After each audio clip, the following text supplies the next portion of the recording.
ব্যবসায়ী সংগঠনগুলো রাজনৈতিক দলের শাখা হিসেবে নির্দিষ্ট গোষ্ঠীর হীন স্বার্থ রক্ষা করেছে বলে মন্তব্য করেছেন তত্ত্বাবধায়ক সরকারের সাবেক উপদেষ্টা হোসেন জিল্লুর রহমান। তার মতে, রাষ্ট্র পরিবর্তনে ব্যবসায়ী ও পেশাজীবীদের এক হয়ে প্রেসার গ্রুপ হিসেবে কাজ করতে হবে। সকালে রাজধানীর একটি হোটেলে ইন্ডিপেন্ডেন্ট ইউনিভার্সিটি আয়োজিত অর্থনীতি ও বাণিজ্য বিষয়ক সম্মেলনে তিনি এসব কথা বলেন। রুহুল আমিনের রিপোর্ট। শেখ হাসিনার ১.৫ দশকের কর্তৃত্ববাদী শাসনে ভঙ্গুর অবস্থায় পতিত হয় অর্থনীতি। ব্যাংক লুট, কর ফাঁকি, অর্থ পাচারে বিপর্যস্ত হয়ে পড়ে আর্থিক প্রতিষ্ঠানগুলো।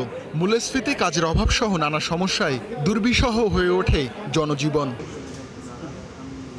কাজের অভাবে তরুণ সমাজের হতাশা জুলাই অভ্যুত্থানে বড় ভূমিকা রেখেছে বলে মনে করেন অর্থনীতিবিদ হোসেন জিল্লুর রহমান।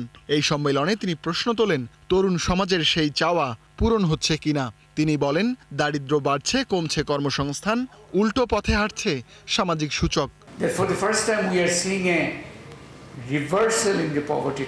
প্রথমবারের মতো আমরা দারিদ্র্য বিমোচনে উল্টো গতি দেখছি।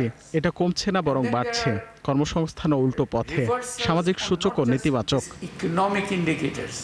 উন্নয়নের পরের ধাপে যেতে 4 বিষয়ে জোর দেন হোসেন জিল্লুর: আধুনিক শিক্ষা ও দক্ষতা, অর্থনীতির নতুন চালক তৈরি, সুশাসন এবং রাজনৈতিক পরিবর্তন। তার মতে, রাজনৈতিক পরিবর্তনে ব্যবসায়ী ও পেশাজীবীদের প্রেসার গ্রুপ হতে হবে। আমাদের ব্যবসায়ী সংগঠনগুলো প্রকৃত অর্থে ব্যবসায়ী সংগঠন নয়, বরং রাজনৈতিক দলের শাখা। তারা নির্দিষ্ট গ্রুপের হীন স্বার্থ রক্ষা করেছে। পেশাজীবী ও উদ্যোক্তাদের নতুন কোয়ালিশন করতে হবে। রাজনৈতিক দল গঠনের জন্য নয়, বরং পরিবর্তনের জন্য প্রেসার গ্রুপ হতে হবে।